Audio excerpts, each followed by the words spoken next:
Hola y bienvenidos a otro episodio de WhatsApp Profesor. Hola Walter. Esta vez me ganaste. Tuve que hacerlo. He estado perdiendo todo el tiempo. No. Hola, Martín. ¿Estás bien? Lo estoy intentando. Sí, eso es lo único que dice la Biblia. No importa cuántas veces caigas. ¿Quién dijo que me caí? Soy viejo, lo único que hago hoy en día es tropezar. Bueno. Ahora, vamos a repasar esta presentación. Y vamos a tropezar con ello. Pero le pediremos al Señor que sea un bastón o algo para ayudarnos a superarlo. Sí. Un bastón. Oremos. Padre Celestial. Vivimos en tiempos trascendentales y a nuestro alrededor suceden cosas que pueden hacer que nuestros ojos sean fácilmente engañados. Así que os pedimos que nos ayudéis a dar sentido a las cosas que están ahí fuera y a hacérselo llegar también a la gente de ahí fuera. Pedimos esto en el nombre de Jesús. Amén. Amén. Martín, hay dos preguntas que queremos abordar hoy. Hoy en día, en realidad, se habla del Rey del Sur, sí. Como a nuestro telón de fondo esa sobre. Gente, no hay mucha gente que quiera decir eso o quiera estar de acuerdo con nosotros. No. ¿Sobre quién es el Rey del Norte y del Sur? Bueno, creo que hay algunas voces que están hablando con cordura en estos momentos y a las que nos referiremos en este tema. Pero, brevemente, antes de que lleguemos al tema del Rey del Sur, del cual trata esta presentación, hay una cosa que es una espina que se nos clava constantemente en el costado. Es decir, podemos vencer el pecado. Tanta gente nos ha escrito diciendo que no podemos vencer el pecado. Y por supuesto, esto es una gran distorsión de lo que estamos diciendo, porque hay gente a la que le encanta distorsionar lo que dice la gente, ¿verdad? Y a esos distorsionadores nos gustaría decirles claramente cuál es la situación. Y con esto vamos a cerrar el tema. Sí. ¿Por qué seguir hablando de ello?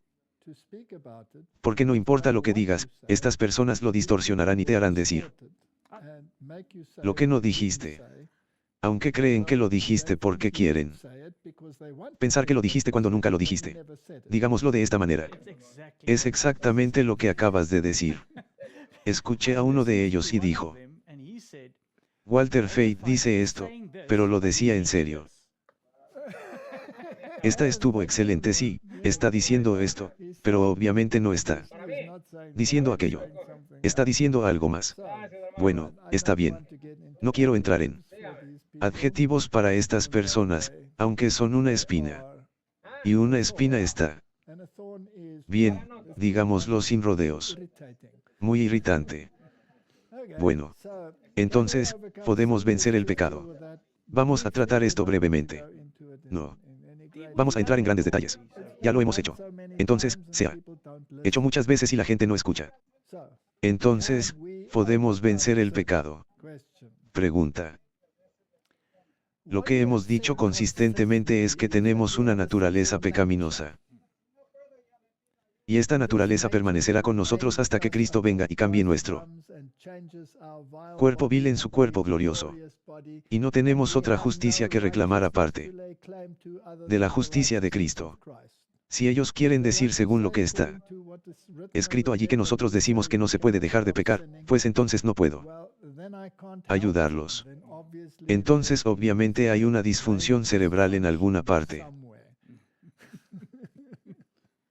Así que vayamos a la Biblia y aclaremos esto y al espíritu de profecía. Romanos 3:10.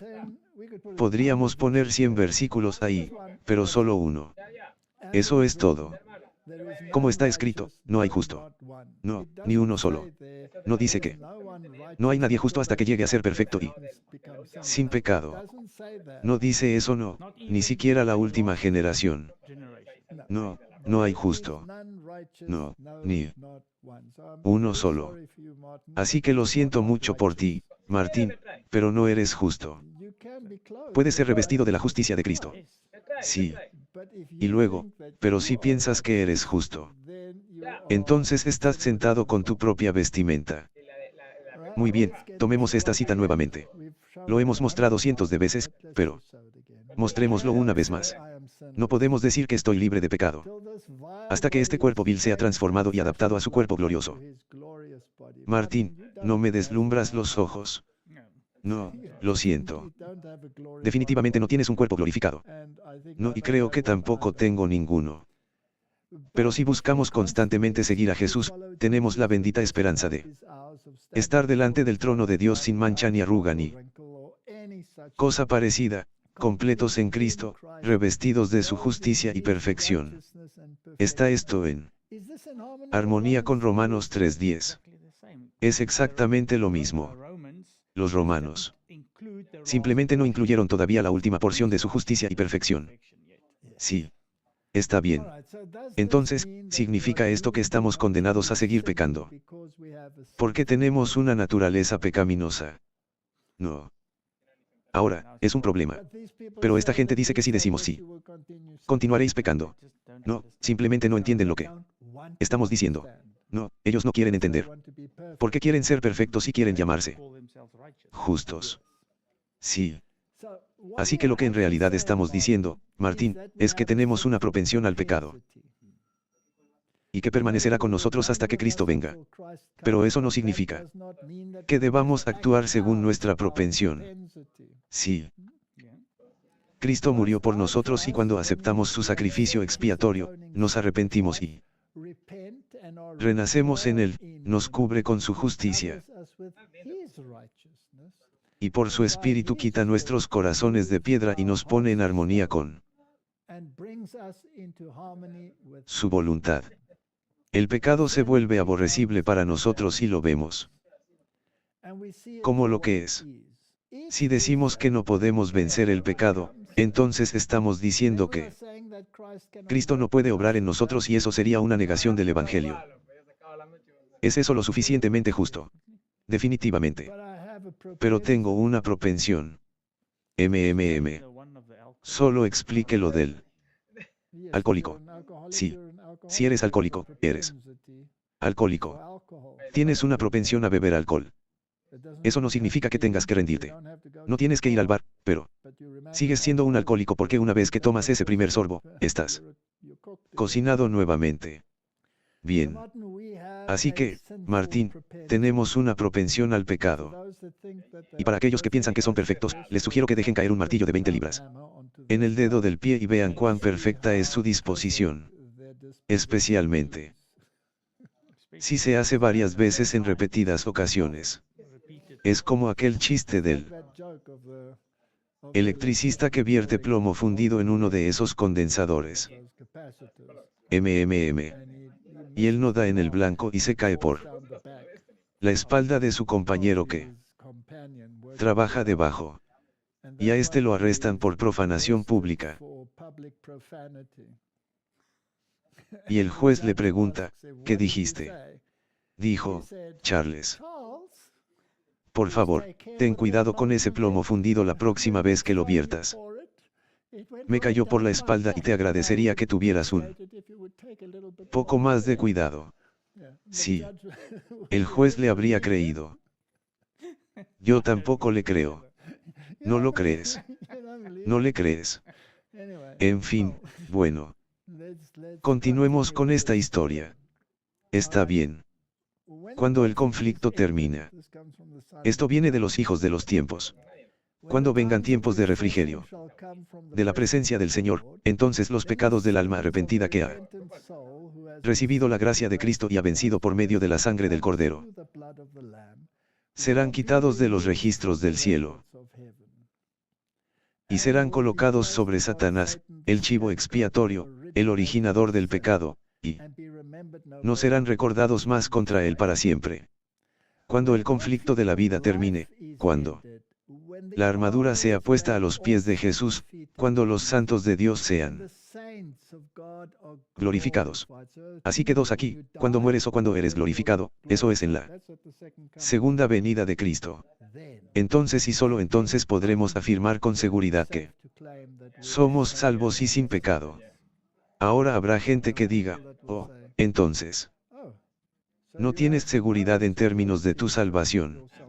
Ya.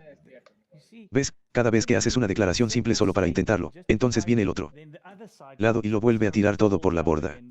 Entonces dirán, oh, entonces, estás diciendo que cuando nunca dijiste que solo leíste una cita, eso es todo lo que hiciste. Por ejemplo, estaba pensando cuando estábamos contando el chiste.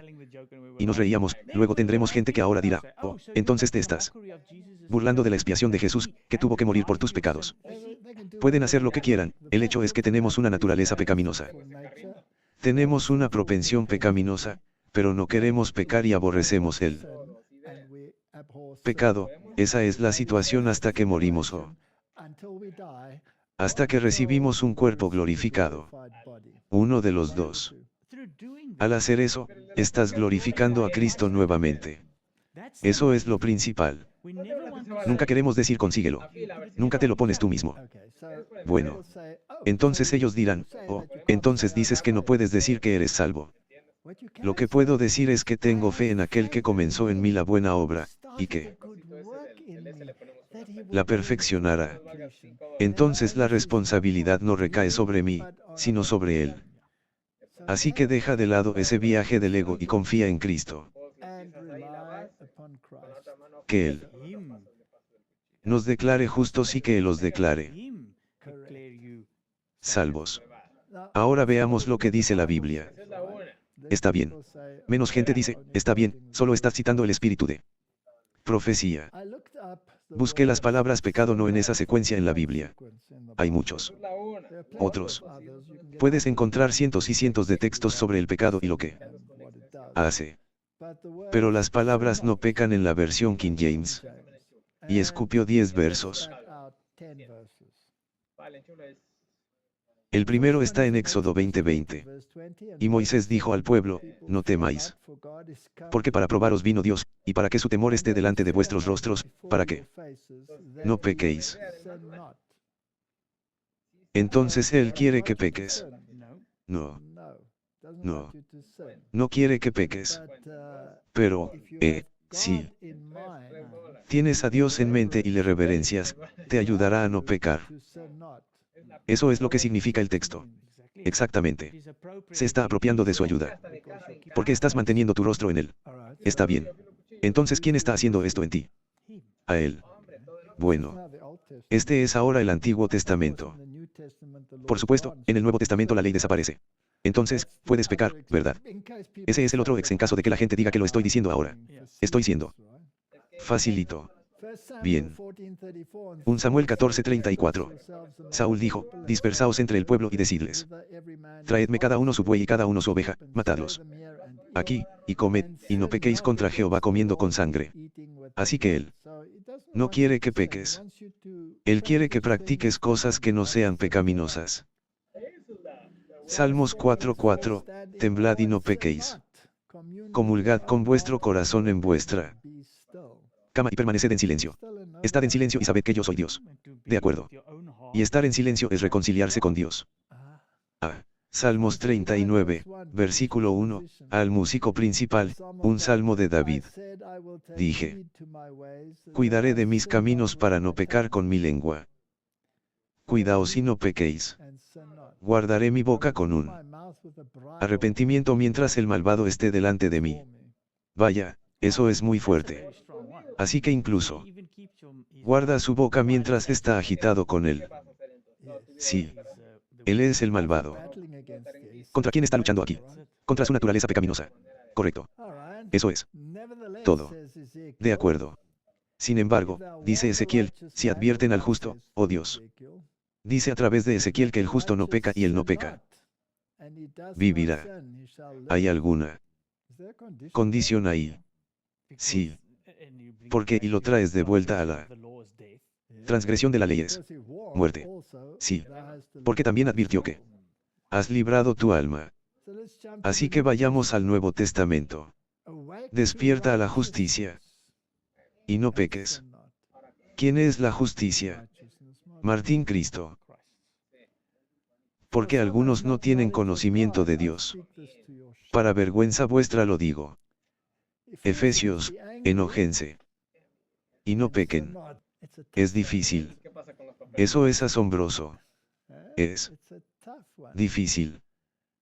Y que no se ponga el sol sobre su enojo.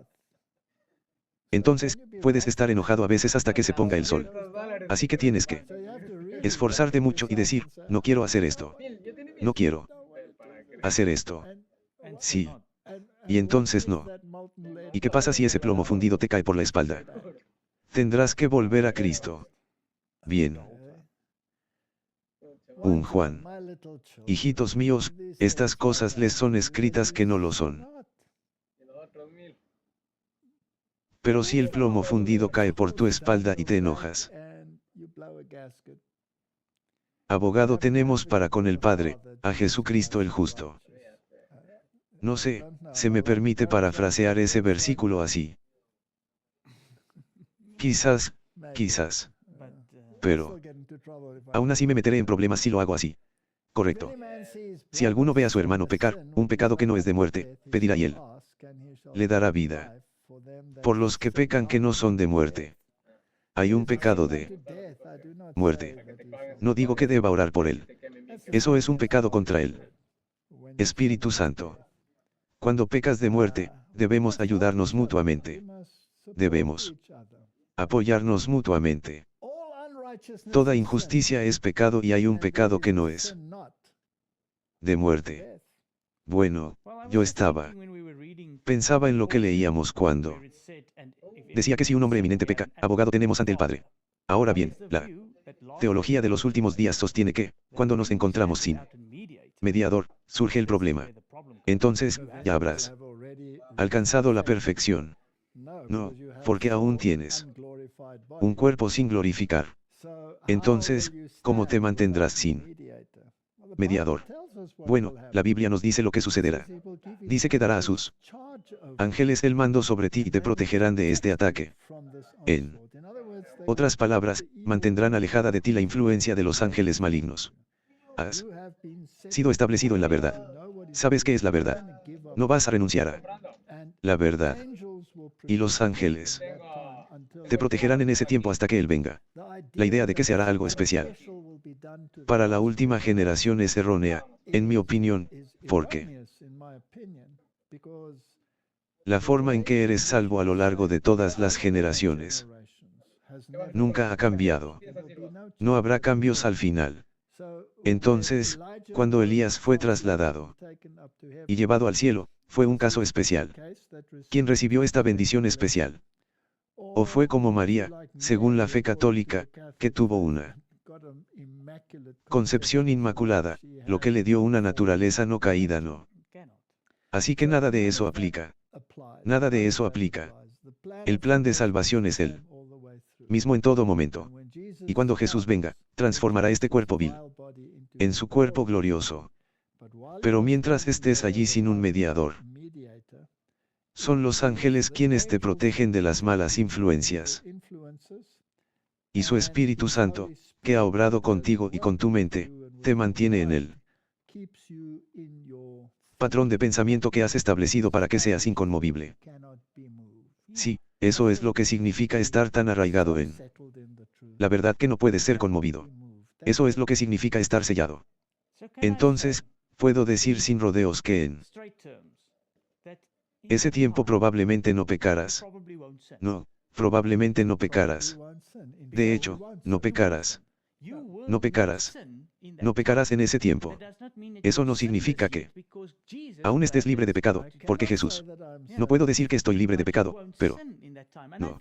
Pecado en ese tiempo. Y creo que eso aclara una gran confusión sobre cómo piensa la gente. Sí. Básicamente, decimos lo mismo. Simplemente no vamos más allá y somos glorificados hasta el punto de estar sin pecado porque, Martín, son los ángeles sin pecado. Sí. Son propensos al pecado. Sí, no tienen propensión al pecado. Cayeron. Sí. Un tercio de ellos pecó. Bien. Tomemos otro ejemplo. Adán. En el Edén. Era. Sin pecado. Sí. Son propensos al pecado. Sí. Cayó. Sí. Por lo tanto, podría caer. Sí. Eso marca una gran diferencia. Marca una gran diferencia. Entonces, Martín, incluso si al final pudieras permanecer sin un mediador en tu propia perfección, seguirías cayendo sin Cristo. 100%. Podremos seguir pecando cuando lleguemos al cielo, Martín. Si Cristo murió por tu libertad de elección, ¿te la va a quitar? No. Eso sería ridículo. Todo eso esfuerzo, ¿por qué no lo quitó desde el principio y resolvió el problema entonces? Correcto. Exactamente. Entonces, ¿aún podrás pecar? Pecarás. No. No. Lo harás porque te has asentado en la verdad de que no puedes ser conmovido. Bien. ¿Y quién es la verdad? Cristo. Ah. Entonces, ni siquiera un ángel está a salvo sin Cristo. Si Cristo no hubiera muerto por esto, por el pecado, eventualmente todos habrían caído. Ángeles, caídos, mundos no caídos, todos probablemente eventualmente pecarían. Así que todos en el cielo seguirán dependiendo de Cristo para permanecer sin pecado por toda la eternidad. Pero ya no habrá nadie que dude de Cristo. Es la semilla de la duda que se echó sobre Cristo la que llevó a una separación de Cristo, lo que automáticamente condujo al pecado. Sí, eso fue lo que sucedió. Entonces, si hay 10 versículos en la Biblia que dicen no pecar, ¿está Dios pidiendo algo imposible? No. No. De acuerdo. Entonces, el mensaje del tercer ángel es la justificación por la fe en la verdad. Varios me han escrito preguntando si el mensaje de la justificación por la fe es el mensaje del tercer ángel. Y he respondido que sí lo es. Es en verdad el mensaje.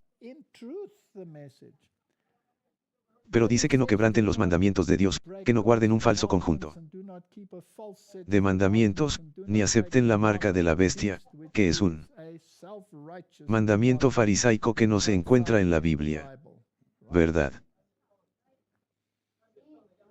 Sí. Entonces, ¿cómo es la justificación por la fe? ¿Por qué no se puede lograr sin la justicia de Cristo que los cubre? Y su poder que los capacita. Sí. Así que presenta a un Salvador exaltado. Eso es lo que hace.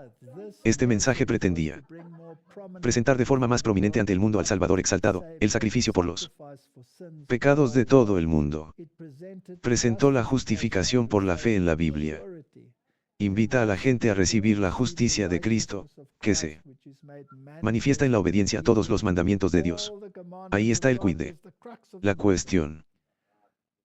Si reciben la justicia, son capacitados a guardar los mandamientos. Y por lo tanto, se manifiesta. Sí. Martín, quebrantabas el sábado antes de descubrir la justicia de Cristo. Sí, claro. De acuerdo. Sí, claro. Ahora que has descubierto la justicia de Cristo, abandonaste el falso sábado y guardaste el verdadero sábado de la Biblia. Sí. Fue fácil, ¿verdad? Pero lo hiciste. Sí. ¿Por qué? Porque es la verdad. Y creo que eso es lo que Dios nos exige. Ah. Y luego lo hiciste. Sí. Así que dejaste ese pecado. Sí. Necesitaban tener la mirada fija en su persona divina, sus méritos, su amor inmutable por la familia humana. Todo el poder está en sus manos para que pueda dispensar ricos dones a los hombres, impartiendo el don inestimable de su propia justicia al indefenso ser humano. Este es el mensaje que Dios mandó dar al mundo. Es el mensaje del tercer ángel, que debe proclamarse a gran voz y acompañarse con el derramamiento de su espíritu, en gran medida. Así que, Martín, lo que decimos es que dejes de jactarte de tu impecabilidad y aceptes la justicia de Cristo como tu boleto al cielo. Nunca digas, mírame. Sí, es fariseo. Ay. Un versículo que dice, ten cuidado, no sea que pienses que estás firme y caigas. Eso se refiere a cuando piensas, ya lo he alcanzado. Bien. Volvamos a la pregunta, ¿podemos vencer el pecado? Tenemos que vencerlo. Y podemos vencerlo en Él. Martín, si no pones, en Él, te equivocas de camino. ¿Y sabes qué? Ten cuidado, porque a veces lo ponen ahí, pero es solo palabrería. Porque dicen que se mantendrán firmes sin mediador y, por lo tanto, serán perfectos. Ni siquiera un ángel puede mantenerse firme sin Cristo y ser perfecto. Él nos capacita. Él nos dirige. Vive su vida en nosotros. Entonces le pregunté, sí, Martín. No cantamos eso. Vive tu vida en mí.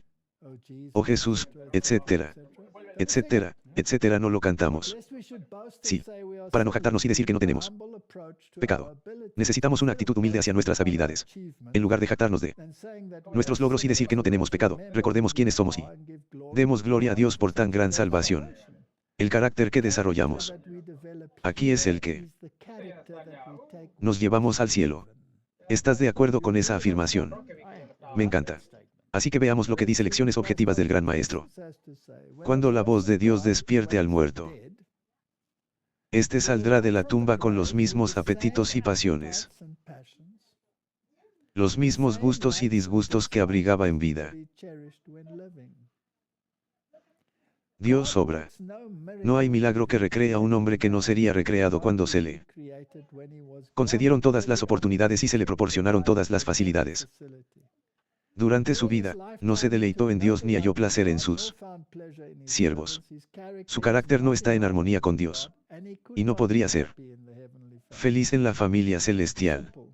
Sencillo. Los pensamientos que te llevas a la tumba o los pensamientos con los que despiertas. Con la rebelión que llevas contigo a la tumba es la misma. Rebelión con la que despiertas. Sí. Sí. Dios. El único que puede quitarte eso es Cristo. Sí. Él no va a cambiar tu carácter mientras estés en la tumba. Entonces, ¿hay alguna superación que hacer aquí? Sí. Por las obras de la ley nadie será justificado. No hay poder en la ley para salvar al transgresor de la ley.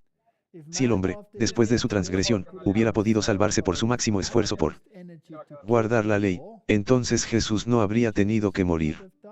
¿Acaso? Los fariseos no lavaron la copa por dentro y por fuera y colaron todo lo que bebieron para no beber una red impura. ¿Les ayudó? No. El hombre podría haberse aferrado a sus propios méritos y haber dicho, soy sin pecado. No es eso lo que dicen estas personas. Es esa túnica con la que te presentas en el banquete de bodas y él te pregunta, amigo, ¿de quién es la túnica que llevas puesta? Bien, lo siento por nosotros. Nos equivocamos. Seremos perfectos ahora. No tienes que morir. No hay problema. Dios nunca rebajará la ley al nivel del hombre. Y el hombre nunca podrá elevarse para responder a sus exigencias de perfección. Pero Cristo viene a nuestro mundo y paga la deuda del pecador, sufre el castigo por la transgresión de la ley y satisface la justicia. Ahora el pecador puede reclamar la justicia de Cristo. Donde abundó el pecado, sobreabundó la gracia. El pecador ahora puede reclamar la justicia de Cristo. No me mires a mí, ahora soy la reina. Romanos 5:8. Mas Dios muestra su amor para con nosotros, en que siendo aún pecadores, Cristo murió por nosotros. Me queda bastante claro. Sí. Así que, reflexionemos sobre ello. Dirías entonces que potencialmente toda persona puede ser salva por la sangre de Cristo, que es suficiente para todos. Sí. ¿Significa esto que todos serán salvos? No. No. Porque solo aquellos que aceptan el plan de salvación y quienes cumplan las condiciones serán salvos. Es cierto. Potencialmente, todo hombre puede tener acceso al cielo, pero pocos lo encuentran porque no buscan. ¿Estás de acuerdo? Sí. Pero ¿qué pasa con aquellos que nunca han oído la verdad? ¿Y hay alguna diferencia entre quienes conocen la verdad y quienes no? Sin duda. No es una buena pregunta. Bueno, puedes leer Romanos. Dice mucho sobre quienes están bajo la ley. Quienes no. En otras palabras, quienes conocen la ley, conocen el camino de Dios, y quienes no lo conocen. Pero una pequeña cita aquí. Pero acabas de abrir la caja de Pandora. Así que tendrás que hacer algo con Romanos, porque eso es precisamente lo que acabas de mencionar, una de las razones por las que probablemente todo el mundo evangélico dice que ya no es necesario guardar la ley. La invalidamos por la ley. Dios no quiera que estemos por encima de la ley. Es un punto de equilibrio. Bien. Siempre dejan ese versículo. Bien. Veamos qué dice el manuscrito 130. Un comentario sobre Juan 15:22. Las pruebas de Dios difieren. Morton. Eso también dice Romanos. Por cierto, la prueba de Dios para los paganos que no tienen la luz y para quienes viven con el conocimiento de la verdad y la luz abundante es completamente diferente. Él acepta de quienes viven en tierras paganas una fase de justicia que no le satisface cuando se la ofrecen quienes viven en tierras cristianas. No exige mucho donde no se le ha otorgado mucho. ¿Qué? Y esta es una declaración muy decepcionante. Está totalmente en armonía con Romanos.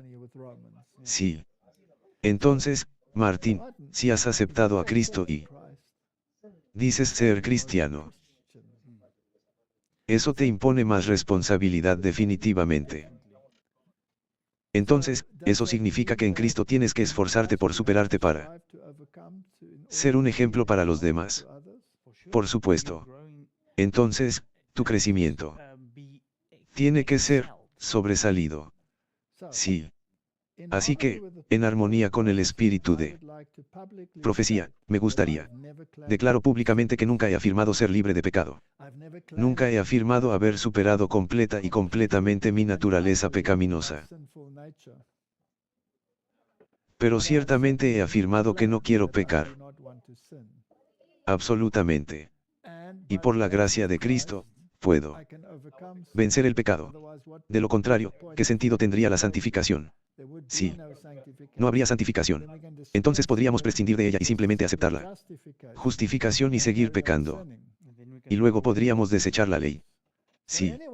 Así que cualquiera que quiera decir que afirmamos que tendrás que seguir pecando porque tienes una naturaleza pecaminosa, no entiende la justicia por la fe.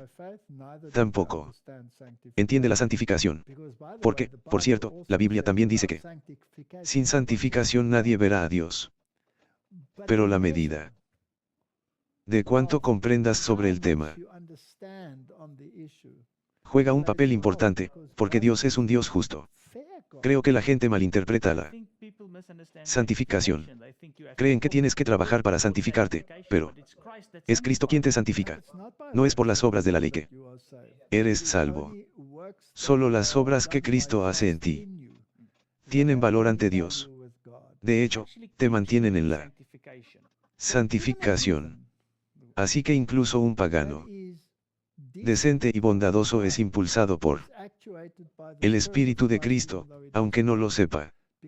Porque por sí mismo sería como cualquier otro tirano, porque su jefe sería el tirano de tiranos.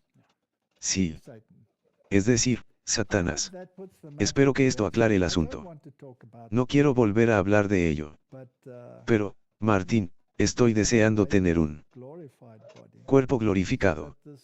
Para que esta lucha constante contra el yo, tener que despertar con un bate de béisbol para golpear al viejo hombre del pecado hasta la muerte cada mañana, finalmente pueda terminar. Estoy de acuerdo. He guardado los caminos del Señor y no me he apartado perversamente de mi Dios. Ese es David hablando. Martín, lee la historia de David y mira lo que dice aquí. Por supuesto. Este es el tipo de Cristo que realmente hizo esto. No ha hecho nada malo ni se ha apartado jamás de él. Así que su única afirmación sería la del tipo de Cristo. porque todos sus juicios estuvieron delante de mí, y no me aparté de sus estatutos. Siempre fui recto delante de él, y me guardé de mi iniquidad. ¿Rima eso con la historia de David en la Biblia? No. No. Pero sí rima con el antitipo. Eso es todo. Con Cristo. Así que, pongamos el énfasis donde está. Y ahora, comencemos nuestra discusión de hoy. Sí. Habiendo terminado con eso, ojalá de una vez por todas. Estamos hablando del rey del norte y del rey del sur. Y nuestro último fue de nuevo sobre Oriente Medio y sobre el rey del norte. ¿Quién es? ¿Es el papado? ¿Turquía, el Islam, o quién es? Y llegamos a la conclusión de que la Biblia es muy clara en que el rey del norte es quien gobierna y blande el cetro al final de los tiempos. Y es el poder del cuerno pequeño. Y si leen a Daniel, dirán: vean que hay un juicio ocurriendo en el cielo. Mientras el cuerno pequeño pronuncia palabras pomposas aquí abajo. De eso se trata, ¿verdad? Nadie puede negar que el cuerno pequeño es el papado y, por lo tanto, nadie puede negar realmente que es el rey del norte. No, y como tú y yo mostramos en ese episodio el misterio de Babilonia, y todo eso solo puede ser una Babilonia, el rey del norte, ¿verdad? Pero mucha gente, sí, quiere ver estudios más profundos. Los hemos hecho porque mucha gente lo pidió. Lo hiciste al reavivar la reforma. Pondremos los enlaces en la descripción de este video para saber quién es el rey del norte. Nunca has cambiado de opinión. Nunca. Hicimos el episodio 204, que claramente hizo un estudio completo sobre Daniel 11. Sí. Pueden verlo. Pero Matthew Sánchez también hizo recientemente un excelente video. Sí. Y estaba asociado con la misma gente que ahora afirma que Turquía es el rey del norte y, por lo tanto, el Islam desempeñará el papel principal al final. Y se ha distanciado. Se separó de esa enseñanza y se separó de esa mentalidad.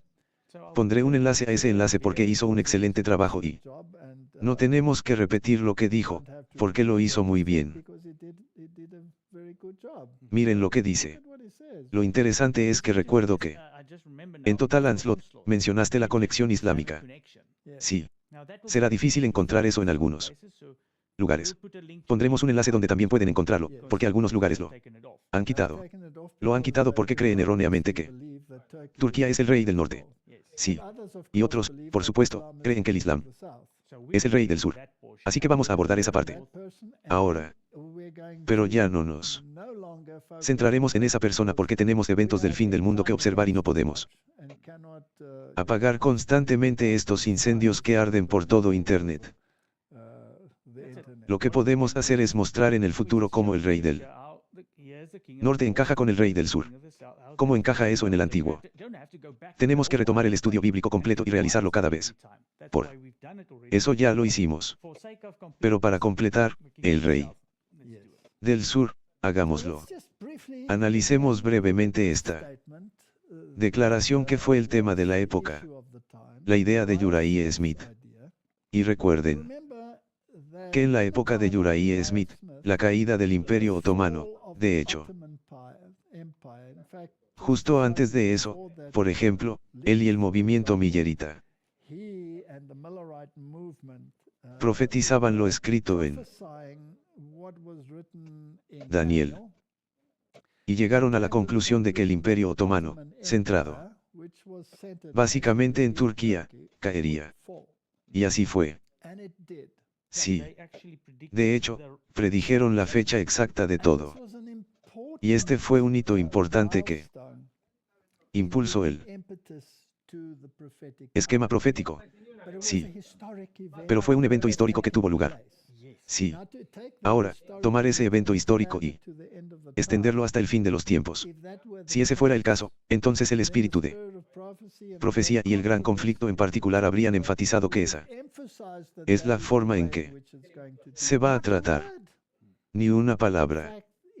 De hecho, el énfasis de ese estudio es la bestia que sale del mar y la bestia que sale de la tierra. Así que, volviendo a la historia para mostrar lo que sucedió, están las ideas de Uriah Smith y James White, y más tarde, los pioneros en general, todos compartieron este concepto de James White.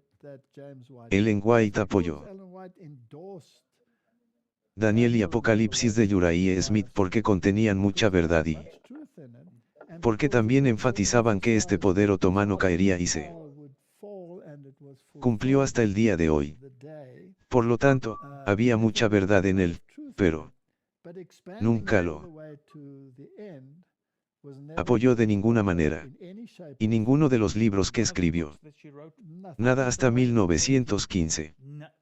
Puedes leer el testimonio de la Iglesia, corregir cada volumen, es solo el papado y, por cierto, Martín, si estudiamos el libro de Apocalipsis, que nos lleva hasta el final, en ninguna parte. Aparte de las partes en el brazo histórico, alguna vez se hace referencia al Islam, así que históricamente sí, pero luego, cuando se trata de escatología, ¿qué va a pasar al final de los tiempos? Entonces, Apocalipsis capítulo 10, 11, 12, 13, 14, 15, hasta el final del libro nos dicen lo que va a suceder. Y los actores del papel son la bestia que sale del mar, la bestia que sale de la tierra. Y. Nunca más se mencione ningún otro poder como el Islam. Nunca. Entonces, echemos un vistazo a este tema.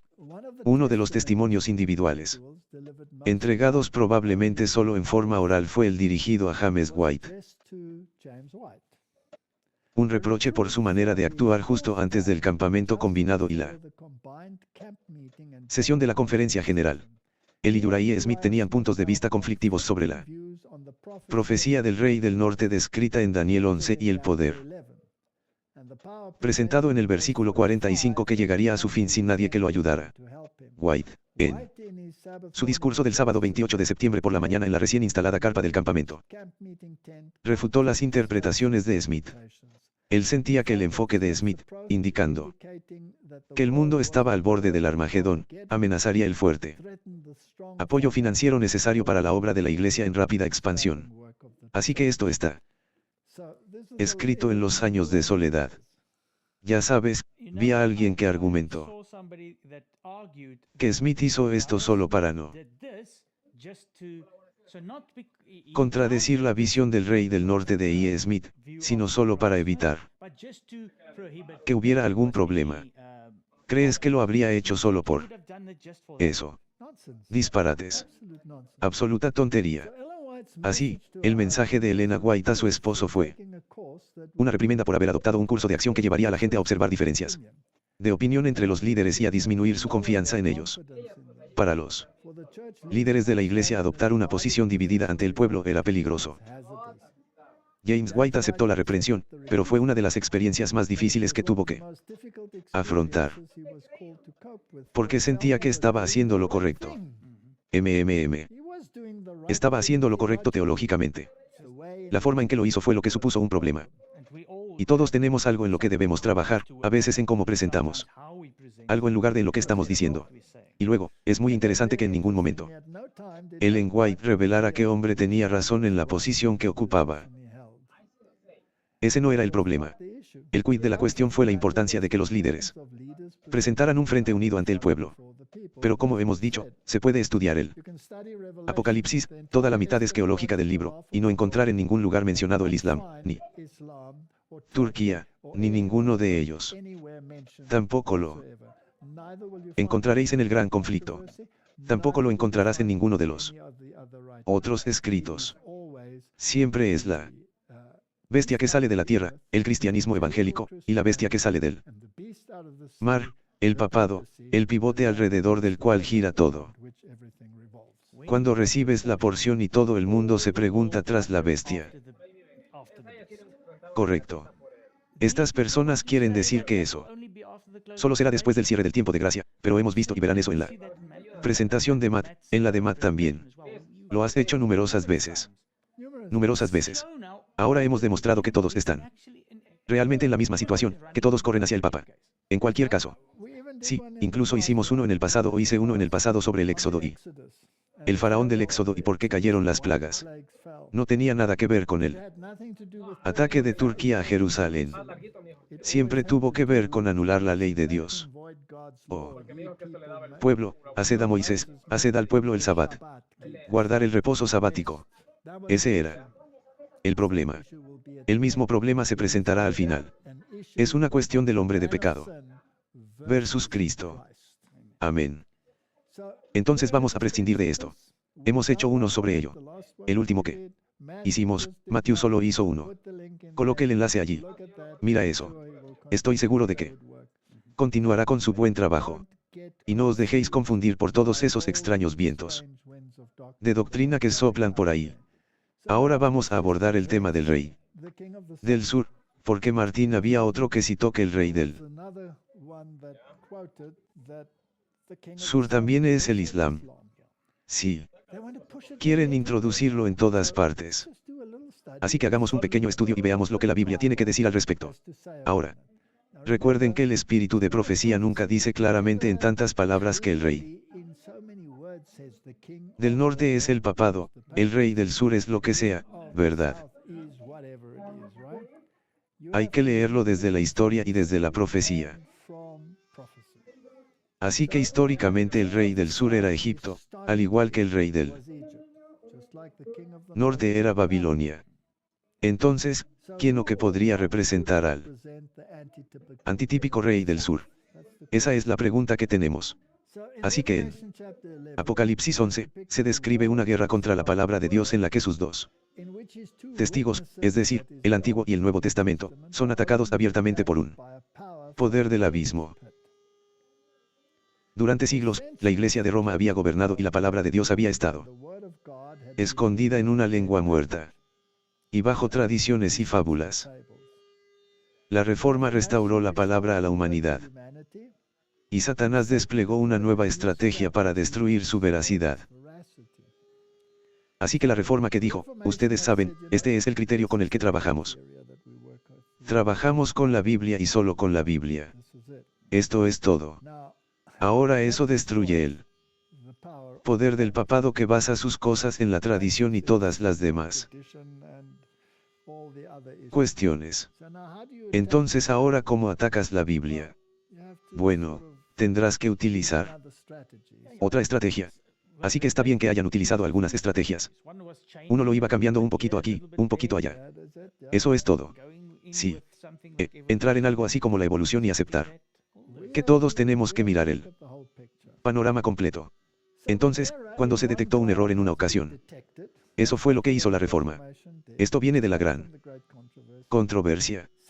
Satanás solo lo enmascara con un disfraz diferente, y multitudes lo reciben con el mismo entusiasmo que al principio. Cuando el pueblo descubrió que el romanismo era un engaño, lo cual la Reforma dejó muy claro, y que él no podía por medio de esta agencia llevarlos a transgredir la ley de Dios, los instó a considerar todas las religiones como un engaño y la Biblia como una fábula.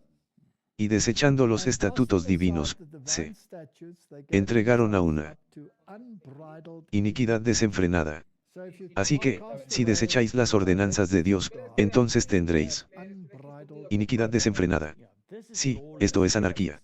Esto es una forma de deshacerse de la anarquía. Continúe con este trabajo. Cuando hayan terminado, ese es su testimonio. El Antiguo y el Nuevo Testamento. El periodo en que los dos testigos debían profetizar vestidos de silicio terminó en 1798. Cuando se acercaban al final de su obra en la oscuridad, la Biblia. En otras palabras, la guerra debía ser librada contra ellos por el poder representado por las bestias que suben del abismo. En muchas de las naciones de Europa, el poder que gobernaba la Iglesia y el Estado había sido controlado durante siglos por Satanás a través del medio del papado. No Turquía. No. Pero aquí se presenta una nueva manifestación del poder satánico. Otra estrategia. Sí. El mismo estratega. Eso es todo. Satanás usando el mismo proxy. Pero en otra forma. Había sido política de Roma, bajo una profesión de reverencia hacia la Biblia, mantenerla encerrada en una lengua desconocida y oculta del pueblo. Bajo su gobierno, los testigos profetizaban vestidos de silicio. Pero otro poder, la bestia del abismo, debía surgir para declarar abierta y declarada guerra contra la palabra de Dios. Vale, pero es el mismo estratega maestro el que está detrás de todo. Satanás, por cierto, ¿a quién le dio Satanás su poder? Su trono y gran autoridad a Roma. Apocalipsis 13. Perfecto. Perfecto. Así que nada ha cambiado. Simplemente nos estamos poniendo un nuevo disfraz. Es como un mago. En un momento está vestido de negro y al siguiente está vestido de rojo. Cada vez que Satanás intentaba hacer algo, y al ver que estaba llegando a un callejón sin salida, simplemente lo movía. Pero su estrategia no cambió su plan principal. Bueno. Así que en Apocalipsis, hay esta mención de la gran ciudad. En cuyas calles son asesinados los testigos y donde yacen sus cadáveres como Egipto espiritual. Oh. Ajá. Ahora bien, Martín, ¿quién era Egipto en sentido literal? Antes. Rey del sur. Pero ahora estamos hablando de un Egipto espiritual. Oh, pero yo pensaba que según estos otros muchachos, no se puede pasar de lo literal a lo espiritual en Daniel. Ajá. Pero Martín, pero el espíritu de profecía lo hace. Pero se permite hacerlo en términos de toda la iglesia porque la Biblia habla del Israel espiritual. Entonces Martín, espiritualmente Egipto. ¿Sería esa la ecuación o se equipararía con el rey espiritual del sur? Sí. Bueno. De todas las naciones presentadas en la historia bíblica, Egipto fue la que negó con mayor valentía la existencia del Dios viviente. Así que ese es un criterio. Deshazte de él. Y se resistieron a sus órdenes. Está bien.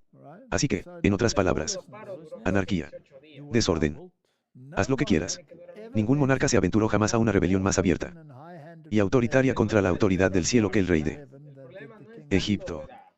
Cuando Moisés le trajo el mensaje en el nombre del Señor, Faraón respondió con orgullo, ¿quién es Jehová para que yo escuche su voz y deje ir a Israel? No conozco a Jehová, y además, no dejaré ir a Israel. Este es el espíritu del Egipto espiritual. Sí. El rey del sur. Esto es ateísmo. Martín. Esto se encuentra en la Gran Controversia, página 269. Así que el ateísmo es espiritualmente Egipto. ¿Estarías de acuerdo con eso? Sí. Y las naciones representadas por Egipto expresarían una negación similar de las afirmaciones del Dios viviente y manifestarían un espíritu similar de incredulidad y desafío. Así que eso lo hace espiritual. Pongamos que incluso las otras naciones representarán la misma espiritualidad. Sí. Rechazar. Rechazar. Así que todo el sistema aquí es espiritualmente Egipto. Así también la gran ciudad es comparada espiritualmente con Sodoma. Espiritualmente Martín a Sodoma. Así que ahora tenemos dos cosas. Tenemos un espíritu que dice ateísmo. No dejes que Dios dicte lo que está bien y lo que está mal. Haz lo que quieras, es toda la ley. Ese es un aspecto del rey del sur. Y el otro es que se compara con Sodoma. Así que la corrupción de Sodoma al quebrantar la ley de Dios se manifestó especialmente en la lascivia y la depravación sexual. Y este pecado también debía ser una característica preeminente de la nación, que debía cumplir las especificaciones de las Escrituras. Lenciosidad. Así que el ateísmo, cualquier cosa que elimine a Dios y su ley de la sociedad y la indulgencia, la Filosofía del Rey del Sur, el comunismo. Cualquiera de ellos. Echemos un vistazo. Echemos un vistazo. Podemos decir entonces que el Egipto espiritual es el ateísmo, incluyendo el secularismo. Y el indulgencia. Definitivamente. Está vacío. Está claro. Está bien. Dice Islam. No. Nada. No. Está bien. Veamos un poco más en profundidad la gran controversia. Los fieles testigos de Dios, muertos por el poder blasfemo que desciende del abismo, no permanecieron en silencio por mucho tiempo. Después de 3 días y medio, el espíritu de vida enviado por Dios entró en ellos y se pusieron de pie y un gran temor cayó sobre ellos. Fue en 1793 cuando los decretos que abolían la religión cristiana y dejaban de lado la Biblia fueron aprobados por la Asamblea Francesa. 3 años y medio después, el mismo organismo adoptó una resolución que anuló estos decretos y concedió así la tolerancia a las escrituras. El mundo se quedó boquiabierto ante la enormidad de la culpa que había resultado del rechazo de los oráculos sagrados. Hemos hablado mucho sobre oráculos, ¿verdad? Sí. Sí. Y los hombres reconocen la necesidad de la fe en Dios y en su palabra como fundamento de la virtud y la moralidad. Así que ahora tenemos dos cosas, Martín. Existe este intento de eliminar a Dios de la sociedad. Existe este intento de negar incluso su existencia. Hay lentitud que viene al mundo. Pero Dios no permite que su palabra sea quitada. Está ahí. Así que tienes una opción. Sí. Y. Usted puede elegir entre los dos. Creo que si alguien tiene alguna duda sobre si realmente fue así, basta con mirar las noticias y observar todo lo que ocurrió en los últimos 4 años. Sí. Y hasta ahora, ya llegaremos a eso, pero ya lo mencionamos. Está siendo rechazado. Ser empujado hacia atrás. Entonces, ¿qué pasó en la Revolución Francesa? Así que durante el mismo periodo de tiempo en que tiene lugar esta Revolución Francesa, el remanente comienza a predicar un mensaje de separación y los mensajes de los 3 ángeles. Satanás prepara su falsificación. Así que veamos esto con un poco más de detalle. Uno de los filósofos de la Revolución Francesa es Voltaire. Y estas personas no eran nada modelo. Pero también eran jesuitas. Este es un jesuita. Ahora bien, los jesuitas fueron creados para contrarrestar la reforma. ¿Cuál es la mayor arma que Dios le dio a la reforma? La Biblia. La Biblia. Así que ataquemos la Biblia. De lo contrario no podremos ganar esta batalla. ¿Verdad? Y pongamos algo en lugar de la ley de Dios. Y sacan esto aquí que como podéis ver es una representación casi de las tablas gemelas de la ley. Sí, es solo una ley diferente. Y si lo analizamos con un poco más de detalle, esta es la Declaración Original de los Derechos Humanos de la Revolución Francesa dada en forma de 2 tablas de piedra, con un fascismo. Entonces, es un régimen fascista. Y tiene este pequeño y divertido sombrero en la parte superior, que es el sombrero frigio, el sombrero jacobino. Y hemos rastreado ese sombrero hasta Asiria. Bien. Sí. Donde el hombre libre, es decir, moderno en la terminología moderna, que está a la altura de la masonería, sirve a un poder superior, que es el rey de Asiria, que es el tipo del rey de Babilonia, que es un tipo del papado. Eso es todo. En resumen. Y luego está él. Ojo que todo lo ve de los jesuitas encima. Y por supuesto, la serpiente con cola en la boca. En otras palabras, él es la serpiente que da vida. Y que no tiene principio ni fin. Él es el Dios de este mundo.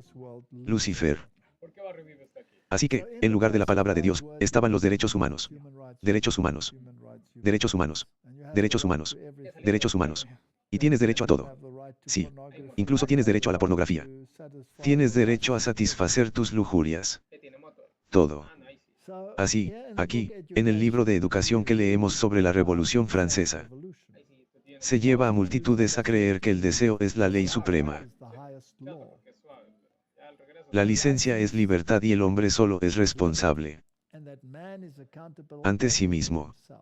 Esta es la filosofía con dicha enseñanza dada al comienzo mismo de la vida, cuando el impulso es más fuerte y la demanda de autocontrol y pureza es más urgente.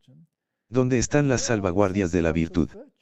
¿Qué puede impedir que el mundo se convierta en una segunda Sodoma? Al mismo tiempo, anarquía, porque sí. No hay ley, hay anarquía, no, pretende barrer con toda ley, no. Solo divina sino humana. La centralización de la riqueza y el poder es algo que está ocurriendo en gran medida en el mundo. Yo recuerdo que usted también habló de esa embestida total, de cómo todas las pequeñas corporaciones se incorporaron a grandes conglomerados corporativos. Correcto. Las vastas combinaciones para el enriquecimiento de unos pocos a expensas de muchos. Quiero decir cuánto dinero gastó Bezos en una boda. Loco. No recuerdo la cantidad, pero fue. Primero dijeron medio billón y luego dijeron 1.000 millones. Probablemente casi podrían haber rescatado a algunos países. Podrían haber rescatado a algunos países y se podría haber aliviado mucha pobreza y hambre. La vasta combinación para el enriquecer a unos pocos a costa de muchos. La unión de las clases más pobres para la defensa de sus intereses y reivindicaciones. El espíritu de inquietud, de disturbios y de derramamiento de sangre. La difusión mundial. ¿Qué dice ahí? Allí en todo el mundo. Difusión mundial de las mismas enseñanzas que condujeron a la Revolución Francesa. Todos ellos tienden a implicar al mundo entero en una lucha similar a la que convulsionó a Francia. Así que vamos a tener una guerra entre mentalidades. Bueno, es un choque de mentes. Debo decir que creo que fueron estos últimos 4 años los que se hicieron realidad. Absolutamente. Ahora bien, ¿quiénes eran los que mueven los hilos? Bueno, si estudias la Revolución Francesa, verás que los jesuitas estaban detrás de ella.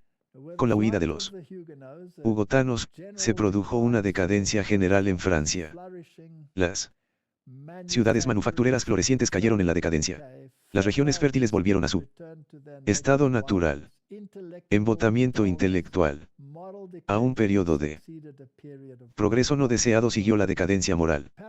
París se convirtió en una enorme casa de armas. Y se calcula que al estallar la revolución unos 200.000 porcicultores pidieron limosna a manos del rey. ¿Qué? ¿Cuántas personas reciben asistencia social hoy en día? Millones. Solo los jesuitas florecieron en la nación en decadencia y gobernaron con terrible tiranía la iglesia y las escuelas, las prisiones y las galeras. Sí.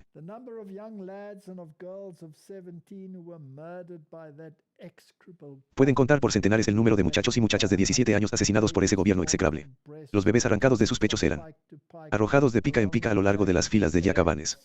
En el breve espacio de 10 años, multitudes de seres humanos perecieron. Martín, ¿cuánta pedofilia hay hoy en el mundo? Eso es enfermizo. ¿Cuántos niños y niñas son asesinados en estas situaciones denigrantes? Trata de personas. Martín, este espíritu está en todas partes. Y siempre está vinculado a personas muy prominentes y notables en los medios de comunicación y en todas partes. Sí. Y van a los tribunales y quedan impunes. Bien. Cuando aparecían como miembros de su orden, vestían un manto de santidad, visitaban prisiones y hospitales, atendían a los enfermos y a los pobres, profesaban haber renunciado al mundo y llevaban el sagrado nombre de Jesús, hablando de los jesuitas, que andaban haciendo el bien, pero bajo este exterior intachable, a menudo se ocultaban los propósitos más criminales y mortales. Un principio fundamental de la orden era que el fin justifica los medios. Según este código, la mentira, el robo, el perjurio y el asesinato no solo eran perdonables sino encomiables. Cuando servían a los intereses de la Iglesia bajo diversos disfraces, los jesuitas se abrieron camino hasta ocupar cargos de Estado, llegando a ser consejeros de reyes y moldeando las políticas de las naciones. Se convirtieron en sirvientes para actuar como espías de sus amos. Establecieron universidades para los hijos de príncipes y nobles, escuelas para el pueblo llano, y los hijos de padres protestantes fueron atraídos a la observancia de los derechos papales. Así pues, hoy en día todas las universidades del mundo funcionan según los principios jesuitas. Se convirtieron en pozos negros modernos. No se permitió mencionar a Dios. Tenían un departamento de teología que tenía que ceñirse estrictamente a su teología, cualquiera que fuese, normalmente una teología falsa, y el resto era totalmente secular, sin Dios. Sí. Toda la pompa y ostentación exterior del culto romano fue utilizada para confundir la mente y deslumbrar y cautivar la imaginación. Y así, la libertad por la que los padres habían trabajado y sangrado fue traicionada por los hijos. Los jesuitas se extendieron rápidamente por Europa y donde quiera que iban seguían un renacimiento del papado. Lo mismo. Y uno de los lugares a donde fueron es Estados Unidos de América, donde hoy la Corte Suprema está dirigida por ellos y todo el gabinete parece estar bajo su influencia. Sí. A pesar del aborrecimiento general con que era considerado incluso en los países católicos, este terrible tribunal fue nuevamente establecido por los gobernantes papales. Las atrocidades demasiado terribles para soportar la luz del día se repitieron en sus mazmorras secretas. En muchos países, miles y miles de la flor y nata de la nación, los más puros y nobles, los más intelectuales y educados, los pastores piadosos y devotos, los ciudadanos trabajadores y patriotas, los eruditos brillantes, los artistas talentosos, los artesanos hábiles, fueron asesinados o se vieron obligados a huir del país. Tales fueron los medios que Roma había invocado para apagar la luz de la Reforma. ¿Y qué produjo eso? Martín. Provocó la Edad Oscura. Sí. ¿Y cómo retirar la Biblia de los hombres? Sí. Y los países más pequeños, las naciones más humildes y menos poderosas, se convirtieron en sus bastiones. Era la pequeña Ginebra en medio de poderosos enemigos que planeaban su destrucción. Fueron Holanda y los bancos de arena del Mar del Norte los que lucharon contra la tiranía de España. Entonces el más grande y opulento de los reinos fue una Suecia sombría y estéril la que obtuvo victorias para la Reforma. Así que Dios mantuvo viva la idea de la Reforma. Pero los jesuitas robaron las mentes de la gente. Ahora es interesante recordar que esto es lo que hace el rey del norte con sus actos, para en realidad derrotar al rey del sur. Él está sentado a la mesa. Sí. Él lo está preparando. Todo el asunto del rey del yo. Así pues, los jacobinos fueron los impulsores y agitadores de esta indulgencia y de esta filosofía repugnante. Y cuando hayan terminado su testimonio, esos serán ahora los dos testigos. El Antiguo y el Nuevo Testamento. La bestia que sube de la botella hará guerra contra ellos, y los vencerá y los matará. Literalmente durante 3 años y medio la Biblia estuvo prohibida en Francia. Luego lo desvanecieron. La gran sociedad bíblica comenzó en todo el mundo. Pero los gobiernos del mundo se habían secularizado y Dios fue eliminado. Y poco tiempo después de las sociedades bíblicas, se infiltraron también en eso. Sí. Y entronizaron a una diosa que era una prostituta, que se llamaba la diosa de la razón. Y la pasearon por las calles. Bien. Sí. Así que la diosa de la razón tomó el lugar de la Biblia. Así que cuando la diosa esta también proviene del gran conflicto fue traída a la convención, el teador la tomó de la mano y volviéndose hacia la asamblea dijo: mortales, dejen de temblar ante los truenos impotentes de un Dios a quien sus miedos han creado. Es repugnante, ¿no? Ya veis que hoy con todo este woke. Exactamente. De ahora en adelante no reconozcas ninguna divinidad excepto la razón. Te ofrezco la imagen más noble y pura. Si debéis tener ídolos, sacrificad solo a ellos. caed ante él. Augusto Senado de la Libertad, velo de la razón. Así que el Senado va a decidir. Ahora, la diosa después de ser abrazada por el presidente fue montada en un magnífico carro y conducida en medio de una inmensa multitud hasta la catedral de Raham, que se incendió recientemente y tuvo que ser restaurada a su esplendor original. Me pregunto por qué. Me pregunto por qué. Tomar el lugar de la deidad. Luego fue elevada al altar mayor y recibió la adoración de todos los presentes. Y Voltaire el jesuita. Y todos los demás que dijeron, pienso. Luego existo, todos estos jesuitas estaban detrás de esta filosofía. Tal vez si miramos atrás y observamos exactamente cuando todo esto realmente cobró fuerza. También habrán pasado 3 años y medio. Correcto. Y el poder de los reyes fue quitado. Los países del mundo se secularizaron. Incluso el Papa fue tomado prisionero por Napoleón Francmasoni. Su poder político le fue quitado hasta el momento en que debería ser restaurado, y a eso llegaremos. Entonces, Martín, si retomamos la historia en Apocalipsis capítulo 17. Tienes la bestia de Apocalipsis capítulo 17 y una mujer monta sobre esta bestia. En este momento esta bestia también es el dragón de 7 cabezas, pero no hay coronas. Solo una vez. Así que ella no está gobernando. Así que esta no es la etapa que hemos discutido, aquí estaba la etapa del poder papal donde las coronas estaban en los cuernos. Ella estaba gobernando. Ahora las coronas se han ido. Esta es la bestia que sale del abismo y que está gobernando. Y es una mujer la que monta la bestia desde el abismo. La bestia no tiene coronas ya que ahora está en la etapa no es, pero recibirá poder luego de completar esta etapa. Bueno, así que esta es la parte donde todavía hay una herida aparentemente mortal. Correcto. Ahora bien, ¿cuál es el propósito de que esta bestia no tenga coronas? En otras palabras, el poder de legislar la moralidad según su voluntad. Así que simplemente no es posible hacer cumplir sus leyes. Pero sigue siendo así. Así que básicamente, Martín, esta es la etapa que se crea y que hay que superar para poder volver a la etapa de gobierno. Y si saltamos al versículo 12, veremos que los 10 cuernos que has visto son 10 reyes que aún no han recibido ningún reino. No tienen coronas. Pero por una hora recibiréis autoridad como reyes juntamente con la bestia. Y la bestia siempre es el catolicismo, no. Estos tienen un mismo propósito y entregarán su poder y su autoridad a la bestia. Y.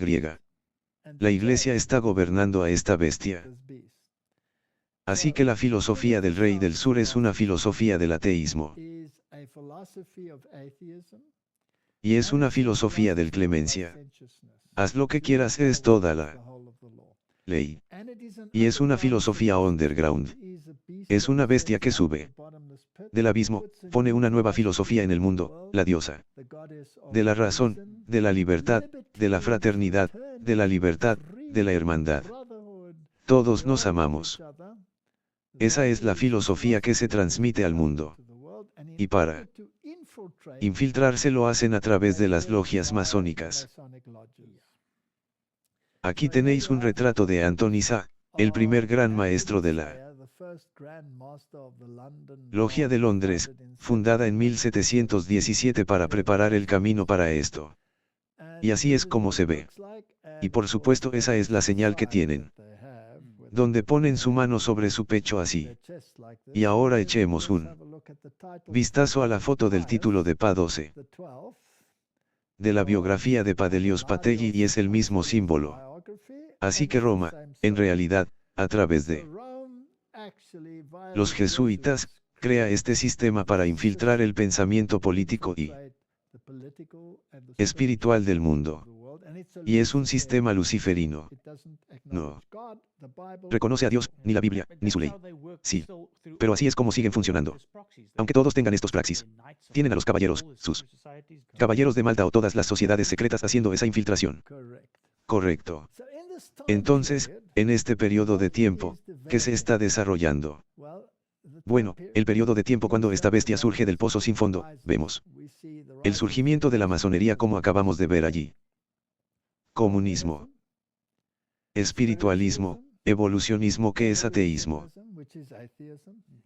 Teosofía que es adoración a Lucifer y existencialismo.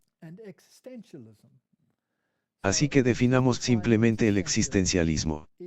Es la creencia filosófica de que cada uno de nosotros es responsable de crear un propósito o significado en nuestra propia vida. Nuestro propósito y significado individual no nos lo dan dioses, gobiernos, maestros u otras autoridades. Nosotros decidimos. Sí, es un decreto papal. Empecemos con el hombre. No empezamos con Dios. Esto es lo que dijo el Concilio Vaticano. Hemos discutido esto muchas veces. Así que aquí tenemos todas estas estructuras impías. Al mismo tiempo, K.L. Marx fundó la Liga de Comunistas y el Manifiesto Comunista fue escrito en 1844 y publicado en 1848. ¿Y cuál era la filosofía? K.L. Marx y Friedrich Engels se conocieron en París y comenzaron una asociación que duraría toda la vida y que cambiaría el mundo. 2 meses después, en noviembre de 1844, Engels le escribió a Marx. Esta es la filosofía que necesitamos. Actualmente estamos celebrando reuniones públicas en todas partes para crear sociedades para el avance de los trabajadores.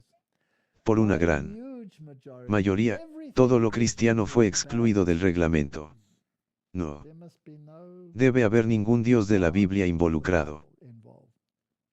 Marx ya había escrito un manual ateo titulado La esencia misma del cristianismo, en el que argumentaba contra la existencia de Dios.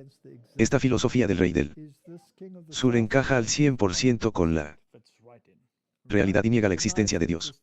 ¿Quién es el Señor para que yo obedezca a su voz? Yo no conozco a Jehová. No me importa él. Esto es lo que está diciendo. Sí. En 1844 afirmó en una de sus obras que la crítica de la religión es la condición previa de toda crítica. Fue también en esta obra donde llamó a la religión el opio del pueblo. En otras palabras, una droga, y en la siguiente frase propuso la abolición de la religión. Deshagámonos de la religión. Sí. Eso estaba escrito en la Constitución. ¿No enviaron los franceses la Estatua de la Libertad? Sí. Porque es debido a esta maravillosa libertad de religión. ¿Libertad de qué? Moderno de Dios y la ley. Bien. Tan esencial para la verdadera felicidad. Y así nació el marxismo, el socialismo y el comunismo. ¿Qué tanta felicidad ha traído al mundo? Esta. Bien, Martín. Así pues, resulta bastante interesante que el marxismo, el socialismo y el comunismo sean la filosofía del rey del sur. Sí, encaja perfectamente en eso. Encaja perfectamente en eso. Está bien. En el tiempo del fin, el rey del norte, Emachem, que es la filosofía papal de su ley y su gobierno que luchará contra la mentalidad secular. ¿Quién creó la mentalidad secular? Lo hicieron. Lo hicieron. Lo hizo a través de sus representantes, los jesuitas. Bien. Adam Vice era un jesuita y creó los Illuminati. Bien. Dijiste que él empujaba contra el rey del norte, pero en realidad era el rey del sur el que empujaba contra el rey del norte. Entonces, el rey del sur lo atacó y lo venció. Sí. Así que este es el momento en que el comunismo y el socialismo y todo esto se subieron al carro, como hemos visto a través de los años, y han estado presionando al rey del norte. Pero como acabas de mencionar, fue creado por el mismo rey del norte. En cualquier caso, está bien, vamos. Seamos muy prácticos. Bajo la administración Biden, ¿qué mentalidad reinaba? ¿Rey del sur o rey del norte? Rey del sur. La filosofía del rey del sur, ¿verdad? Lenciosidad. Haz lo que quieras. Desperté, lo que sea. Todas esas cosas. Lo veremos en un momento. Sí. Y por supuesto, también lo introdujeron allí. Los jesuitas. Sí. Porque el movimiento hippie con el amor libre y las drogas fue fomentado por los jesuitas. Sí. Siguieron adelante con sus pequeños autos combinados llenos de flores, repartiendo el LSD y las drogas y asegurándose de que viniéramos a San Francisco con flores en el cabello para tener un poco de lentitud, mientras resoplamos y navegamos como un pájaro plateado, etc. Lucy en el cielo con diamantes. LSD. Sí. Ahora, interesante. Estaba pensando que Biden es católico, por lo que es el rey del norte, pero permite que todo esto suceda. Él interpreta el papel del rey del sur. Durante el movimiento hippie, ¿no fue también un rey del papado del norte un candidato a presidente? Sí. Entonces, cada vez que llega este impulso, en realidad hay un rey del norte, alguien que realmente está gobernando, simplemente está estableciendo un sistema, ¿verdad? Martin, 1844, tenemos el origen de las especies, ¿cuándo fue? Escrito por Derin. Bueno, él dibujó algunas notas cortas que se ampliaron en 1844. Así que aquí viene la filosofía de que Dios no existe, ¿es este el rey del sur o el rey del norte? Rey del sur. Así que echemos un vistazo al concepto de un aumento de la indulgencia occidental. No era. Es el otro criterio para Sodoma. Espiritualmente Sodoma. Y si lo buscas en la web, esto es lo que encontrarás. Solo escriba aumento de la indulgencia occidental. Estoy citando directamente al tío Google. ¿O es la tía Google? No sé. Puede ser el doctor Google, el profesor Google. No lo sé. ¿Quién? Está bien. Refleja un debate histórico y actual sobre la moralidad, las normas sociales y el declive percibido de los valores tradicionales en las sociedades occidentales. A menudo implica preocupaciones sobre la libertad sexual, el desafío a las jerarquías establecidas y una percepción de colapso del orden social. Este aumento percibido a menudo está vinculado a un cambio cultural más amplio, que incluye cambios de actitud hacia la sexualidad, el género y la autoridad. Aquí hay una mirada más detallada al concepto histórico. El término licentiousness se ha utilizado a lo largo de la historia para criticar comportamientos considerados inmorales o excesivos, particularmente en relación con la conducta sexual. Acabamos de leer esa palabra en el espíritu de profecía, ¿verdad? En los siglos XVIII y XIX, ¿no es esa la época de la Revolución Francesa? Las preocupaciones sobre la indulgencia a menudo estaban vinculadas a las ansiedades sobre la movilidad social y la influencia percibida de individuos sin principios en la política. Más recientemente, el concepto se ha asociado con el auge de la pornografía, la revolución sexual y otros cambios culturales que desafiaron la moralidad sexual tradicional. Así que los temas clave son la libertad sexual. Un elemento central del debate es la tensión entre las visiones tradicionales sobre la moralidad sexual y la creciente aceptación de diversas expresiones sexuales. Desafía la autoridad. El concepto de indulgencia puede utilizarse para criticar a quienes cuestionan o socavan las autoridades sociales, políticas y religiosas establecidas. Martín, estamos ante un choque entre dos mentalidades. Es como si el este fuera del oeste, las dos mentalidades. Y es norte-sur, ¿verdad? Sí. El norte es la moral papal. El sur es esta libertad, esta impiedad. Si vas a cualquier universidad, te bombardearán con ateísmo y evolucionismo. No importa qué materia estudies. Cuando vas al mundo del cine, es teatro jesuita. Es lentitud. Haz lo que quieras. Te metes en la cama con quien quieras. No importa si es hombre o mujer. De hecho, ni siquiera importa si no es un humano. Sí. En este tiempo que estamos viviendo. Y es el movimiento clásico para lograr un sistema donde Roma nuevamente logre autoridad porque el protestantismo y el solo script han sido tan diluidos que ni siquiera pueden dar un graznido de resistencia. Así que se unen al rey del Norte. El rey del norte porque obviamente parece tener la influencia y la posición moral para dictar una moralidad falsa. Han olvidado por completo lo que los reformadores enseñaron sobre Roma. Ahora se unen a Roma contra este rey secular del sur. Y el orden social. Las preocupaciones sobre la lentitud a menudo reflejan ansiedades sobre la estabilidad de las estructuras sociales y el potencial de caos o desorden. ¿No es esto anarquía? Ordo. Lo tenemos. Sí. Ahora bien, echemos un vistazo a la administración Trump. Está luchando contra esto. Sí. Está utilizando la economía. Sí. Tarifas. Tarifas. Eliminar la financiación a las universidades. Cualquiera que promueva la conciencia social o el deporte femenino o transgénero será desfinanciado. Sí. Incluso Doug destacó cómo algunos de los gastos incorrectos se hicieron para hacer que los ratones fueran transgénero y todas esas cosas. Correcto. Entonces, hay una guerra masiva. Está empleando incluso a las fuerzas militares contra cualquier forma de resistencia. Sí. Así que Martín, el rey de la filosofía del norte, ahora está destruyendo la filosofía lentísima e impía. Pero es el rey del norte quien lo hace. Así que esto es lo que está sucediendo a esa escala. Y al mismo tiempo, el rey del norte está ocupado estableciendo su unidad de todas las religiones. Sí, fraternidad. Acuerdos abrahámicos, lo que sea. Y por eso es necesario un cambio cultural. El concepto se invoca con frecuencia en debates sobre cambios culturales más amplios, como el auge del individualismo. No deberías deshacerte de eso. El Papa dijo que sí, no se puede ser individualista. Debes ser un seguidor. Este es el lema de los jesuitas. Debes.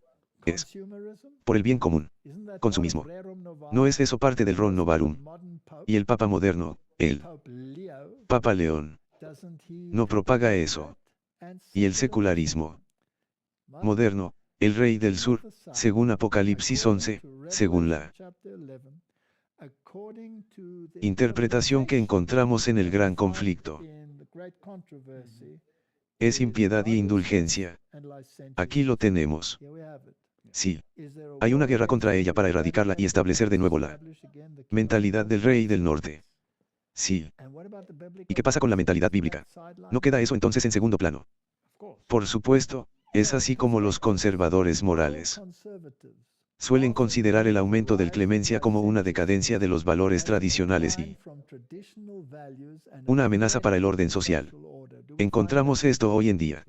Sí, vemos eso con la administración Trump tratando de deshacerse de todo este orden social y todo eso. En el tiempo del fin, el rey del sur se opondrá al rey del norte. Se deshizo de su influencia política. Pasó a la clandestinidad. Se deshizo de la fe en Dios, de la fe en la Biblia, de la fe en Dios como creador. Trajo consigo la lentez, el amor libre, la conciencia, lo que sea. Y ahora debe ocurrir lo inverso, habiéndose librado del protestantismo y absorbido por el movimiento económico. Por eso, los liberales sociales pueden argumentar que las preocupaciones sobre la indulgencia suelen ser exageradas. ¿No es eso lo que encontramos en los medios de comunicación? Exactamente. Ya sabes, ya dijimos todo. Esto.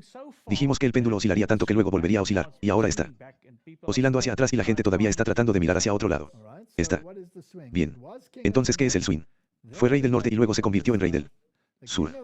El rey del sur se volvió muy arrogante, particularmente bajo la administración Biden y en toda Europa. Quiero decir, mira Londres. Es una piscina de sexo del mundo. Y el mundo irá a algunas de las calles de Berlín o cualquiera de esas ciudades en París o donde sea y ver cómo es y ahora el péndulo tiene que volver a oscilar y que la mayor libertad sexual y la tolerancia social son avances positivos que la mentalidad tiene que ir. Así que, este es un resumen de Google. Entonces, ¿cuáles son los ejemplos que tenemos?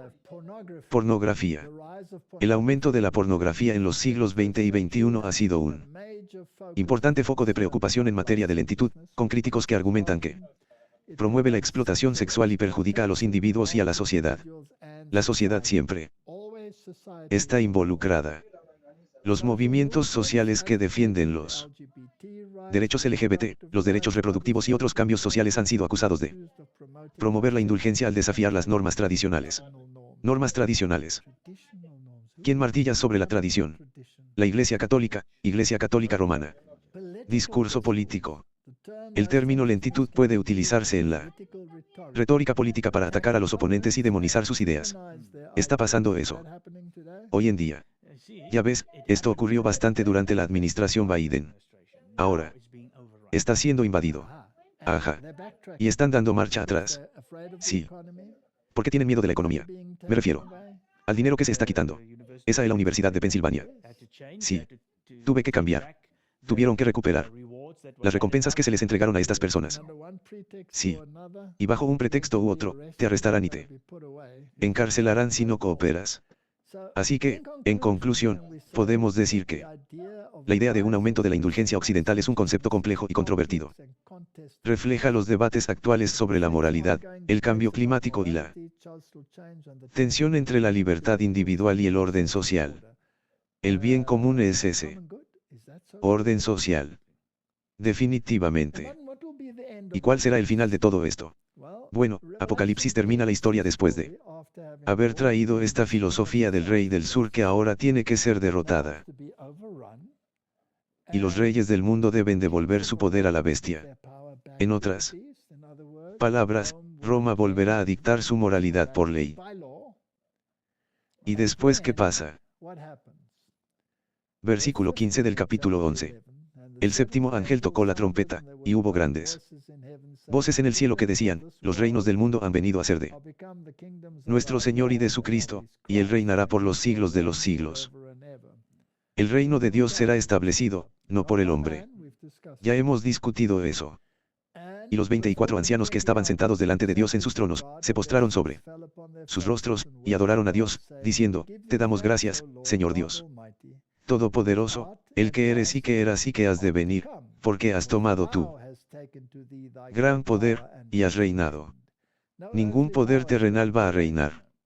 No, y se airaron las naciones, y tu ira ha venido, y el tiempo de juzgar a los muertos, y de dar el galardón a tus siervos los profetas, a los santos y a los que temen tu nombre, a los pequeños y a los grandes, y de destruir a los que destruyen la tierra. Entonces, Martín, Dios va a destruir todo el sistema. Y el templo de Dios fue abierto en el cielo, y se veía en el templo el arca del pacto. Esa es la ley de Dios. Y hubo relámpagos y voces y truenos y terremotos y grande granizo. Será entonces la ley de Dios decisiva. Centro. Y luego viene el terremoto y el gran granizo. Esa es la séptima plaga. La destrucción de todo. Así que básicamente podemos resumir diciendo que tu palabra es una lámpara a mis pies y una lumbrera a mi camino. O nos quedamos con eso o terminaremos con el poder papal que niega la palabra de Dios y establece su propio conjunto de moralidad. Y si no nos atenemos a esto, terminaremos en Egipto, que es la filosofía del rey del sur, y la filosofía del rey del norte prevalecerá. Va a tomar el control. Está creando sus propias situaciones y Turquía no tiene absolutamente nada que ver con ello. Se incorporará de forma correcta. Ya ha cooperado con el rey del norte. Terminemos con una cita final. En palabras de uno de los primeros reformadores respecto de la iglesia cristiana, la Biblia es un yunque que ha desgastado muchos martillos. Sí, eso es. Desgastará el martillo del rey del sur, y desgastará el martillo del rey del norte. Ambos serán destruidos por la palabra de Dios. Dice el Señor. Ninguna arma forjada contra ti prosperará, y toda lengua que se levante contra ti en juicio, tú la condenarás. La palabra de Dios va a ser la ganadora. La palabra de nuestro Dios permanecerá para siempre. Todos sus mandamientos son fieles. Permanecen firmes por los siglos de los siglos y están hechas en verdad y rectitud. Isaías 40, 8, Salmos 111. También podrías leer el Salmo 119. Todo lo que se construya sobre la autoridad del hombre será derribado. Pero lo que está fundado sobre la roca de Dios, palabra inmutable, permanecerá para siempre. Martín, si no tomamos posición sobre este libro, si no guardamos los mandamientos de Dios tal como están escritos en este libro, seremos derrotados. Cualquier gobierno o cualquier sistema religioso que altere o cambie las palabras de este libro, recibirá las plagas que se prometen en este libro. Así que el rey del sur es su secularismo, su ateísmo, su indulgencia. Esa filosofía debe dar paso a la filosofía del rey del norte, a la supremacía papal, a las fábulas papales, a las leyes papales, y todas las naciones entregarán su poder a la bestia, incluidas las islámicas. Esa es la historia de la Biblia. No leo ninguna otra historia y esa es la guerra que tenemos que ver y nada más. Amén. Oremos. Oremos. Padre Celestial, tu palabra es muy clara en cuanto a quién es el enemigo, a quién debemos vigilar y cuáles son los eventos del fin de los tiempos. Y ruego que abras las mentes y los corazones de tu pueblo para que puedan entender que la única seguridad es la justicia de Cristo, su reino, su ley. Y esta es mi oración, que todos hagan una correcta aplicación de la palabra y la entiendan en el nombre de Jesús. Amén.